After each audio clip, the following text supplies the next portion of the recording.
Assalamualaikum warahmatullahi wabarakatuh. Waalaikumsalam. Bismillah walhamdulillah wassalatu wassalamu ala rasulillah Muhammad bin Abdillah wa ala alihi wa ashabihi wa azwajihi wa dzurriyyatihi wa atba'ihi ila yaumil qiyamah. Yang kami muliakan Fadilatul Syekh Kiai Haji Fadlan Musyaffa beserta Ibu Nyai dan juga keluarga besar Fadlul Fadlan yang hadir pada saat ini. Terima kasih atas kesediaannya menyempatkan waktu untuk rawuh di tempat kami, memberkahi kami dan keluarga. Mudah-mudahan kami dan seluruh zuriyah, anak-anak, keluarga, murid-murid, santri semuanya dijadikan oleh Allah menjadi ahlul ilmi, menjadi ahlu amal soleh, menjadi orang-orang yang alim, yang mengamalkan ilmunya, yang berakhlakul karimah, yang beradab. Dengan kecintaan kami kepada para ulama, sehingga kedatangan Romo Yai ke tempat kami merupakan kebanggaan tersendiri. Dan saya sangat merekomendasikan kepada santri-santri, anak-anak kami untuk bisa masuk, dititipkan, menimba ilmu di pondok pesantren beliau. Karena saya sudah melihat langsung bagaimana karakter pendidikannya, karakter salaf dibalut dengan manajemen modern yang secara adab, akhlak luhur sangat diajarkan di tempat tersebut. Sehingga saya berharap di umur yang terbatas saya punya anak-anak yang banyak, karena semua anak-anak jamaah adalah anak-anak saya yang kelak akan menjadi penerus perjuangan. Saya hanya berpikir bagaimana agamanya sang Nabi, agama Islam, agama yang diridhoi Allah ini terus banyak manusia yang memahaminya, sehingga banyak orang yang senantiasa ibadah kepada Allah, kemudian berakhlakul karimah dengan sesama juga. Itu yang saya harapkan, yang mungkin tidak bisa saya cetak mereka, tapi saya punya keyakinan ketika dititipkan ke Fadlul Fadlan, semoga kelak anak-anak kami itu akan menjadi orang yang alim, yang soleh, solehah, yang bermanfaat dan maslahat untuk orang tua, untuk agama, untuk bangsa dan negara. Itu saja rasa kebanggaan kami, rasa syukur kami, yang kebetulan Hadratus Syekh sekarang datang kemari memberkahi kami. Itu yang kami harapkan, doanya, nasihatnya, sehingga kami bisa menjadi pribadi-pribadi abdan syakuron dan bisa memotivasi anak-anak kami, juga ridho anak-anak kami menjadi bagian dari para pejuang Ahlus Sunnah wal Jamaah. Amin. Terima kasih. Assalamualaikum warahmatullahi wabarakatuh. Waalaikumsalam. Semoga Romo Yai dan Ibu tidak kecewa untuk datang ke tempat kami yang sederhana ini. Seadanya, mohon maafkan kami jika banyak kekurangan, kurang adab, kurang tata krama kami untuk memuliakan beliau semuanya. Demikian, terima kasih. Selanjutnya, Romo Yai, mohon nasihat untuk kami semua dan doa. Assalamualaikum warahmatullahi wabarakatuh. Waalaikumsalam warahmatullahi wabarakatuh. Bismillahirrahmanirrahim. Alhamdulillahirabbil alamin. Shalatu wassalamu ala sayyidil anbiya wal mursalin sayyidina wa habibina wa syafi'ina wa qudwatina Muhammadin sallallahu wasallam alaihi wa ala alihi wa sahbihi wa man tabi'ahum bi ihsanin ila yaumiddin wa ba'du. Fadlatul muhtaram Al-Karim Ibnul Karim Asy-Syaikh Al-Alim Al-Allamah Bahrul Fahamah junjungan kita As-Sayyid Syekh Alawi hafidhahullah wa atalallahu umruhu wa nafi'an li baladina wa sya'bina Indonesia ammatan wa sayyidah haramuhu sayyidah Atiyah hafidhahallah wa atalallaha umraha nafi'an li baladina Indonesia tamat. Wali santri dan muhibbin jamaahnya Asy-Syaikh Al-Alim Syed Syekh Alawi hafidhakumullah, saya merasa senang dan ini yang sudah lama saya impikan untuk bisa sampai ketemu di kediaman beliau yang sangat-sangat barakah ini. Dan mohon maaf, kami baru dapat jawaban dari Ustadz Fauzan itu. Saya dalam perjalanan menuju ke Bekasi, sehingga kami mohon maaf datang ke sini tidak membawa apa-apa dan tidak juga ada persiapan untuk siap sowan. Sehingga kami mohon maaf tidak membawa kenang-kenangan yang berupa harta atau berupa material. Tapi hati saya sangat bombong. Saya bisa berpelukan dan ketemu dan memandang wajah beliau. Sesungguhnya wajah beliau ini adalah miniatur yang diturunkan oleh para ahlus sufiyah al-adib wal mu'addab, ulama-ulama sufi dan ulama-ulama yang memiliki predikat di sisi Allah, bukan sekedar ulama tapi adalah orang-orang yang menjadi kekasih Allah. Jadi memandang wajah beliau ini sama dengan memandang wajahnya orang-orang yang direkomendasikan oleh Rasulullah dan Syekh Abdul Qadir Jilani. Kalau di dalam satu ilmu tasawuf, an-nadru ala wajhil ulama khairun min itki alfi raqabatin. Memandang wajahnya ulama itu lebih baik dan lebih mahal daripada memerdekakan 1000 budak. Kalau satu budak itu disamakan dengan harga 2 kali lipat unta. Kalau unta itu 25 juta, budak itu 2 kali lipat dari harga unta, berarti satu unta ini harganya 50 juta. Dikalikan 1000 berapa kira-kira? 50 miliar. Panjenengan datang melihat wajahnya Habib Syekh. Ini lebih baik dan lebih mahal daripada bersedekah unta yang seharga 6 miliar.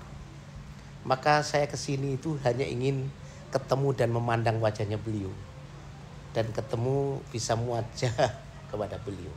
Karena saya tahu nilainya lebih mahal daripada dunia. Dan saya meninggalkan pengajian, tadi saya sudah matur beliau, saya meninggalkan mujahadah dan pengajian Ahad pagi di pondok itu sangat berat. Tapi makanya saya minta Ustadz Fauzan untuk saya bisa ketemu beliau. Karena ini nilainya lebih besar. Bisa luar biasa. Dan alhamdulillah alaqah batin ya saya dengan beliau nyambung. Dari awal pertemuan dan kemudian sekalipun telah berpisah dengan beliau, ternyata saya itu tidak ada apa-apanya. Saya hanya tamu dan murid jauh dari Sunan Gunung Jati, Syekh Syarif Hidayatullah. Pernah saya ziarah, tapi tidak seperti ziarah yang biasa-biasanya rame-rame. Bahkan saya diingatkan. Tapi peringatan yang memberikan pelajaran. Saya hanya ke wali-wali ke timur, nggak pernah ke barat, saya nggak pernah diziarah. Akhirnya saya mulazamah sering ziarah ke sana. Karena beliau, kamu nanti kalau ziarah ke sini, nanti saya kirim santri-santri dari Jawa Barat. Dan itu alhamdulillah kok juga lewat cucunya, santri-santri dikirim ke sana. Dan itu sudah terbukti bahwa apa yang saya ketemu dengan Maulana Sunan Gunung Jati itu, Syekh Syarif Hidayatullah itu memang benar. Dilewat cucunya itu kemudian direkomendasikan untuk dikirim santri-santri ke Fadil-Fadilan. Jadi nggak salah. 5 tahun yang lalu. Ya, zaman waktu itu. Ternyata inspirasi itu saya ketemunya ada di batin dengan Syekh Alawi ini, sehingga sekalipun jauh di mata, dekat di hati. Saya ketemu dengan beliau tidak lama, tapi beliau dengan saya akan ketemu di dalam ilmu kedekatan kita kepada Allah Subhanahu wa taala di ilmu-ilmu batin, yaitu ilmu thariqah. Dan kemarin ketemu kami di Jatman dalam pelantikan Jatman di Purworejo. Yuk ketemunya juga ala batiniyah. Saya ketemu, Masya Allah, ada Syekh Sif Alwi. Kemudian saya ajak untuk duduk bareng. Sekalipun beliau dari Jawa Barat, utusan di Idaroh Ali, saya juga Idaroh Wusto. Saya di Idaroh Aliyah, tapi bagi saya Idaroh itu kepengurusan maksudnya, Mas.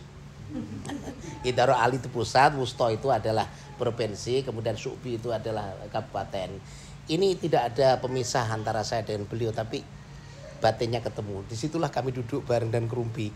Alhamdulillah pagi hari ini ditemukan lagi, dan terima kasih kami dijamu dengan luar biasa. Padahal saya maunya hanya memandang wajah beliau tok, salaman kemudian balik.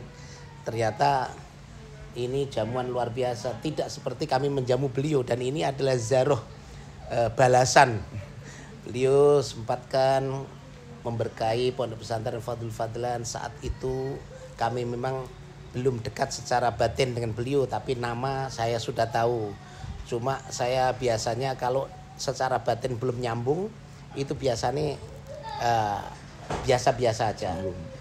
Begitu batinnya nyambung, subhanallah, saya dengan beliau nyambungnya luar biasa. Jadi satu frekuensi ketika FM-nya di atas FM ketemu, itu sudah sinyalnya ketemu dan nyambung.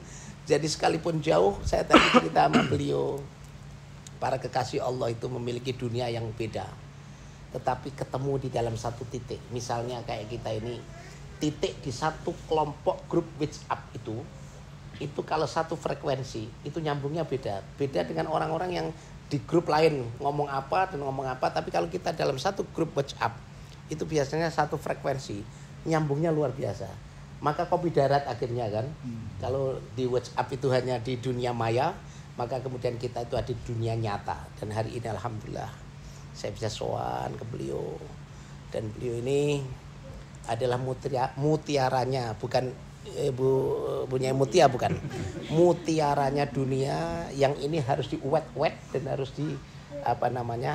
diabadikan.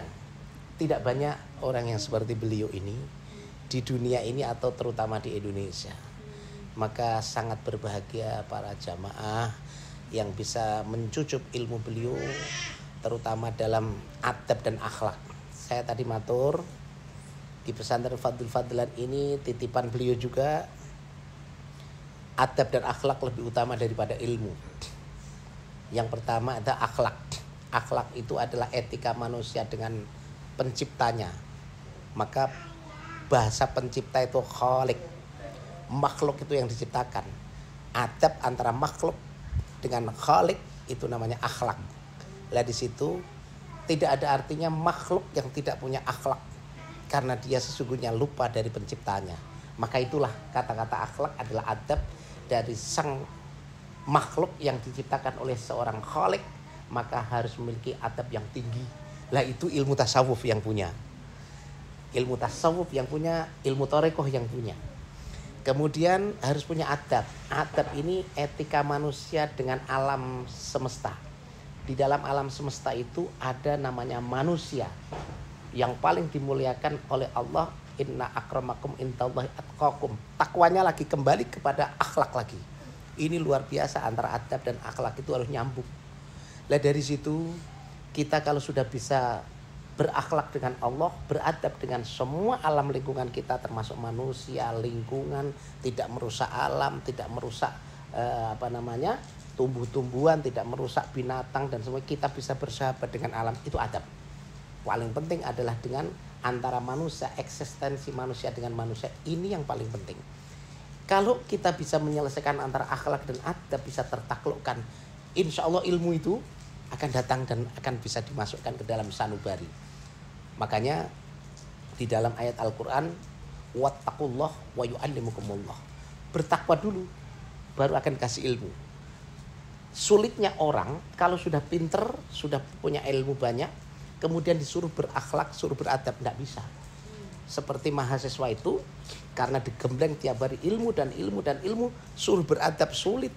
Tapi santri diajari akhlak dan adab, kemudian diisi ilmu, akan mudah. Dan itulah al ulama warathatul anbiya itu datangnya dari pesantren, bukan datangnya dari sekolahan atau bangku di mana pendidikan-pendidikan yang tidak mengajarkan akhlak.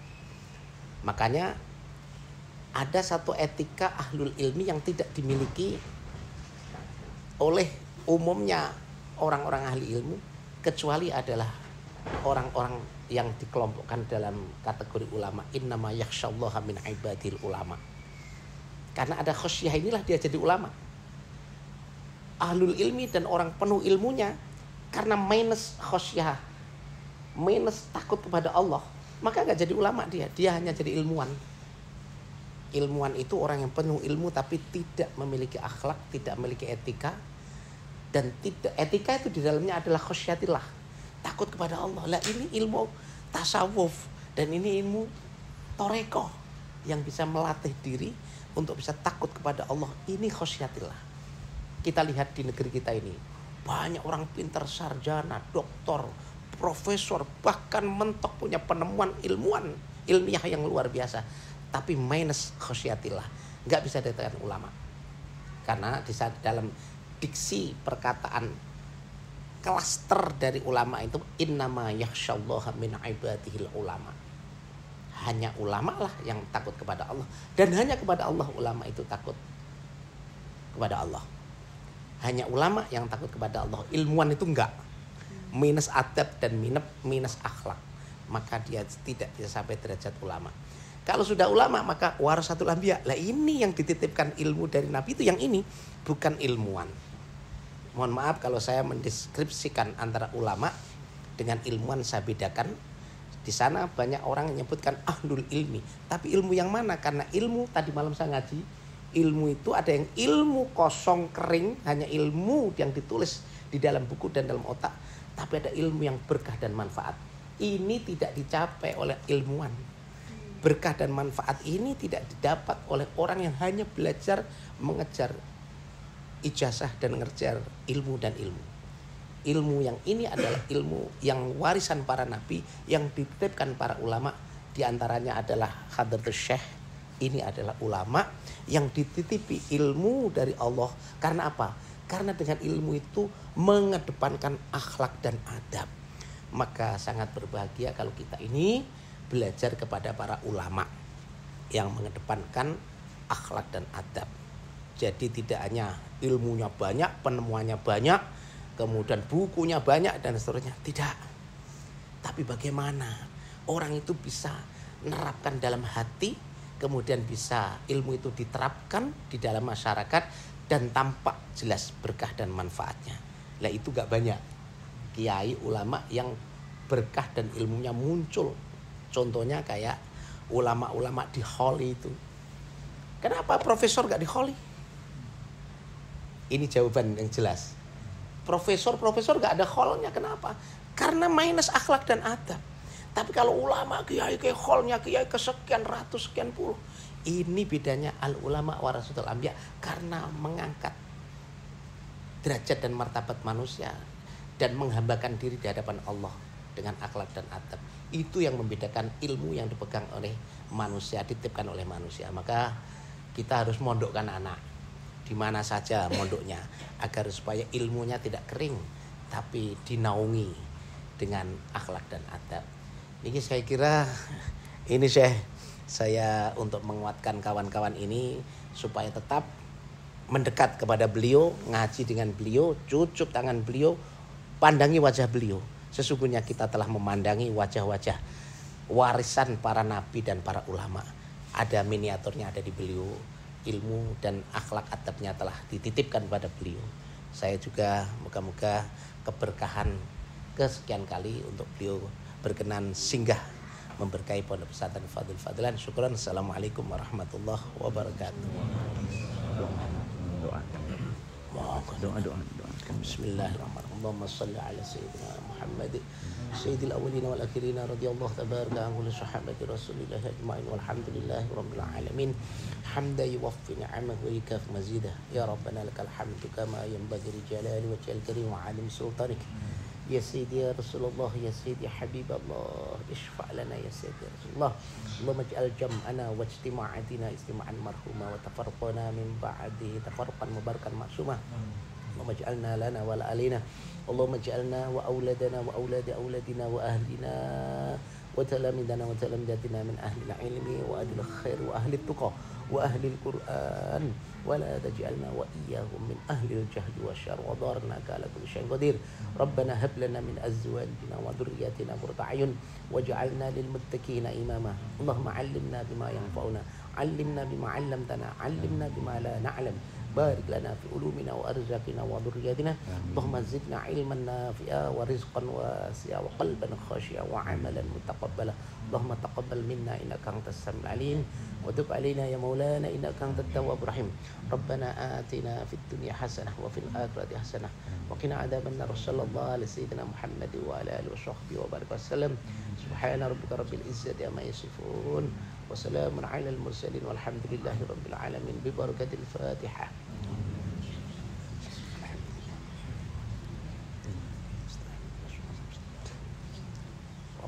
زيادة دعاء شيخ. آمين آمين آمين. الحمد لله والصلاة والسلام على سيدنا محمد وعلى آله المرسلين وعلى آله وصحبه أجمعين. اللهم إنا نسألك يا الله يا يا رب. رحمن يا رحيم يا فتاح يا عليم يا رزاق يا كريم يا لطيف يا خبير يا ودود يا وهاب إنا نسألك ونتوسل إليك بحبيبك سيدنا محمد صلى الله عليه وسلم اللهم صل وآله عليه ونتوسل إليك بوليك العارفين وعلمك الصالحين أن تقضي حاجاتنا اللهم اجعلنا وأولادنا وذرياتنا وتلاميذنا ومريدنا وأتباعنا يا رب وأحبابنا آمين وأزواجنا يا رب آمين آمين ومن آمين. سألنا بدعاء خير يا رب. جميع المؤمنين والمؤمنات والمسلمين والمسلمات اجعلنا وإياهم من آمين يا أهل الله. الخير وأهل السعادة والبركة يا والتقوى رب. وأهل آمين. التوبة وأهل الخيرات وأهل العبادة وأهل الذكر والصلوات يا على الله. النبي آمين. والصلاة في الجامعة وتبر العالم وأهل آمين يا السلامة الله. وأهل السنة والجماعة ولا آمين تجعلنا يا الله. وإياهم من أهل الشر والضلال ومن أهل الضير والجهل ومن أهل فرقة آمين. الوهابية والشيعة والمعتزلة والخوارج الرفيضة إنك كان يا كل رب. شيء قدير اللهم فقهنا في الدين وعلمنا التأويل آمين يا الله. اللهم حسن مقاصدنا يا دنيانا رب. وأخرانا اللهم إنا نسألك إيمانا كاملا يا رب. ويقينا صادقا وقلبا خاشعا وتوبة آمين. نصوحا ودعاء مستجابة آمين. وعلوما نافعا علوما لدنية وملازمة في الحق والدين وعزا وشرفا يبقى ويتعبد لا يشوبه يا رب. تكبر ولا عتو ولا فساد إنه آمين بسم يا الله. قريب اللهم افتح علينا فتوح يا العارفين رب. آمين. اللهم افتح علينا فتوح العارفين آمين يا الله. اللهم افتح علينا فتوح العارفين آمين يا الله. فاجعلنا يا الله من آمين. المتطهرين من آمين. الصالحين يا من رب. الصديقين يا رب. من المخلصين من آمين. المحسنين من العالمين وعمل يا رب. بعلومنا آمين آمين من يا الله. العارفين يا الله آمين آمين. يا أرحم الراحمين آمين. صلى الله على سيدنا وصل محمد النبي عليه. الأمي وعلى آله وصحبه وسلم سبحان ربك رب العزة عما يصفون سلام على المرسلين والحمد لله.